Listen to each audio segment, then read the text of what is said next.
Welcome back to the vlog. We're going to be playing at Capital Casino in the 1-3 game today. I'd like to give a quick shout out for some of the vlog watchers that were in the game with me today. Colin and Jim, thanks for supporting the vlog, and hope to play with you again soon. Anyway, sit back, relax, enjoy. Here it comes. We buy 500 in chips and head to the second 1-3 game. Very first hand, there's a straddle on, and we look down at ace-jack offsuit. There's a limper from middle position, and we raise to 25. It gets folded around to the small blind, who puts in the call for 25. And the limper from middle position also calls. So we go three ways to a flop with $85 in the center. The flop is good. It's Jack 8-3, all different suits. So when it's checked to me, I decide to put in a larger c-bet. I want to get my image as an aggressive player, put a little fair into them. Both players quickly fold, and we take down the first pot, and I think we have our image in place. We open for a raise with King Jack suited to 15. The hijack calls, the small blind and big blind both call, so we end up going four ways to a flop with 60 in. Flop is King Jack 7, all different suits. The small blind hesitates for a second and then puts in the check. Big blind checks quickly. I c-bet for 20. It's probably a little too small. I should probably get a little bit bigger on that c-bet. The hijack, the small blind, and the big blind all put in the call, so we end up going four ways to the turn with 140 in the pot. Turn card is a 7 of hearts. Now the small blind leads for 50. I really can't put him on a 7. My initial feeling was that he was either has a weak king or a straight draw. He seemed interested in maybe betting on the flop, but didn't. The big blind puts in the call for 50. He could possibly have a 7 in his range. So I still like my hand quite a bit, but I'm going to be a little cautious just because of the player in the big blind.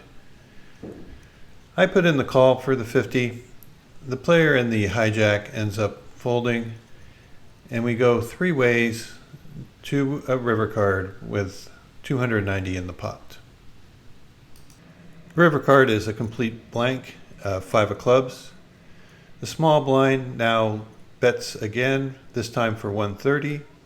He seems to be representing a 7, and when the big blind folds, I'm feeling pretty good about my hand. I study him for a little bit to see if I can get a read. I think he is on the weaker side of his hand range, and with top 2, I'm not folding. So I go ahead and put in the call for the 130, and he says, "Nice hand, Mr. Doug," and shows the Queen 10 of diamonds. And I take it down with King Jack. I found out he was a vlog watcher when he said that he was interested in getting some of my Dougie dough. He's going to have to wait till the next opportunity because I'm going to hold on to it fairly tight. There's a $7 straddle, and it's folded to me. I pick up 2 8s and raise to 25. The small blind and big blind both call for the 25. So we're going three ways to a flop with 85 in the pot. The flop comes King 9-4, all different suits. First player checks. Now the big blind checks, but he did it in a way that makes me think that he hit this. So I just check back. Turn card comes as 10 of clubs. Small blind checks again. Big blind now leads for 30. I feel he's really strong here. I really think he smashed the flop. So I'm just going to let this one go and on to the next one. I'm in the hijack with pocket deuces, and I limp behind two other limpers in front of me. We end up going multi-way, 7-way to the flop with $21 in the pot. Flop is ace, ace, deuce with 2 diamonds. So this is a dream flop for me. I'm thinking that I'm either up against someone with an ace or someone with a flush draw. First player leads out from the big blind for 15.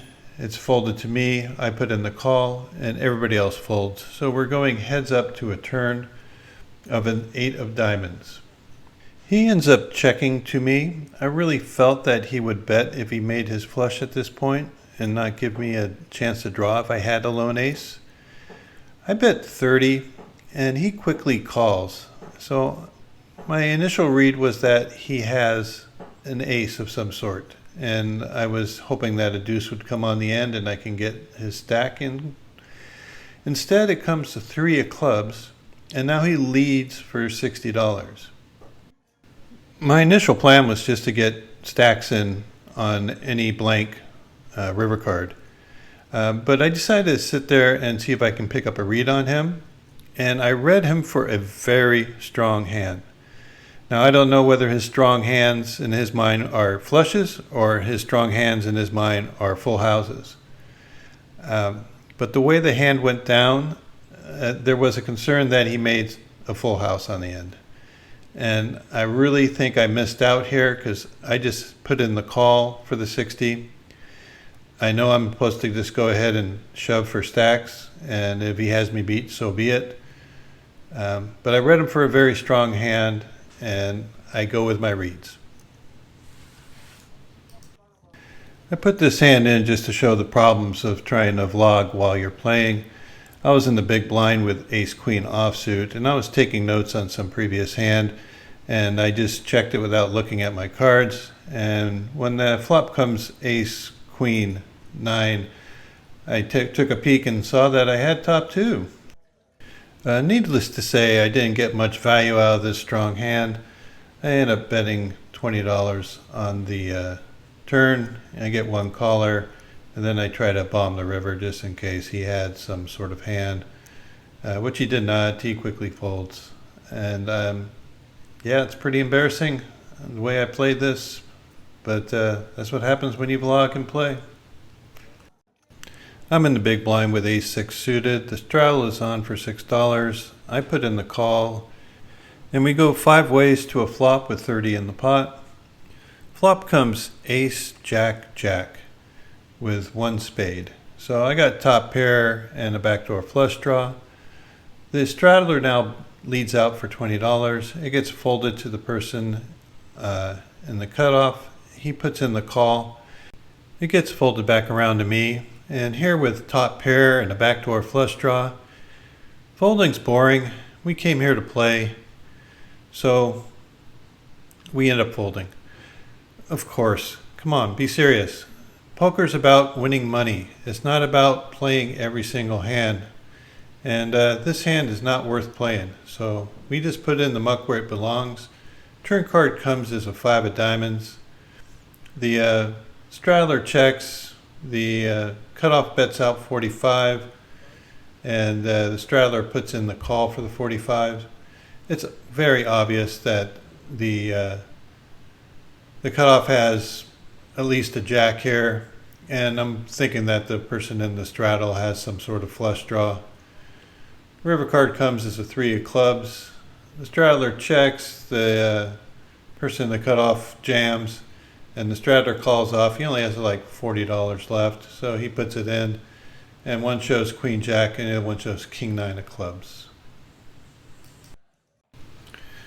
There is a limper from under the gun. I look down at jack 10 of hearts. When it gets folded to me, I put in a raise to 23. The button, the big blind, and the limper all put in the call. So we go 4 ways to a flop with 92 in the pot. The flop is 9-7-7 with 2 hearts. So we got our little straight flush draw here with 2 overs. Definitely going to be betting here when it comes to us. First 2 players check. We decided to bet 50. We'll be happy to take that down this pot the way it is. The button folds, big blind folds, and the original limper puts in the call. When he just calls, I'm taking all sevens out of his range, unless he has a hand like pocket nines or pocket sevens, which he's slow playing. I'm pretty sure he's capped at one pair. The turn card comes as a king of diamonds, and he checks to me. With his hand capped at a one pair type of hand, I go ahead and put max pressure on. I jam all in. He has about 200 left in his stack. He thinks for a little bit, but decides that it's not quite worth his entire stack to gamble on that one pair, and he folds.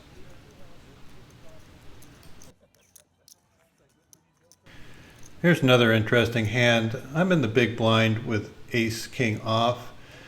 It gets limped and then raised and called to 15 by the cutoff and hijack. And when it comes to me, I just put in the call for the 15. I don't always 3-bet with ace king, especially when I'm out of position. And now the limper, who would some classify as a OMC, puts in the jam for 126 more. I played with him quite a bit. I'm familiar with his game. And normally this means pocket queens, perhaps pocket jacks. It could mean a bigger pair, but since I have the ace king, I'm thinking more like pocket queens or jacks. And now I'm doing some math. And the question is, do I want to flip for $126 with someone who I'm sure has queens? I'd rather be flipping with someone with ace king when I have the queens. But the pot odds the math that came out, I had like a $5 plus EV on this, so I went with it. I'm not really happy about it. I think that I rewarded the OMC for his play. Tell me what you think. So we get one limper. I'm in the low jack with jack 10 suited. I raise to 20. It gets folded around to the big blind who puts in the call. The limper ends up folding. So we go heads up to a flop with 44 in the middle. Flop is ace, king, jack. Small blind checks to me. Of course, this definitely crushes my range. So I continue with a $20 bet, and he quickly puts in a fold saying that he had a small pocket pair. The action is starting to dry up a little bit. There was a limper under the gun. I raised to 18 with queen 10 suited. It gets folded around to the original limper, and he puts in the call. So we're going to go heads up to the flop with 40 in the pot. Flop is ace, queen, 4 with one spade. He checks to me. I continue for 15, and he quickly folds. So after this hand, I decided to go ahead and rack up and leave. It was a fairly good day. We made some hands. It's gotten some interesting spots.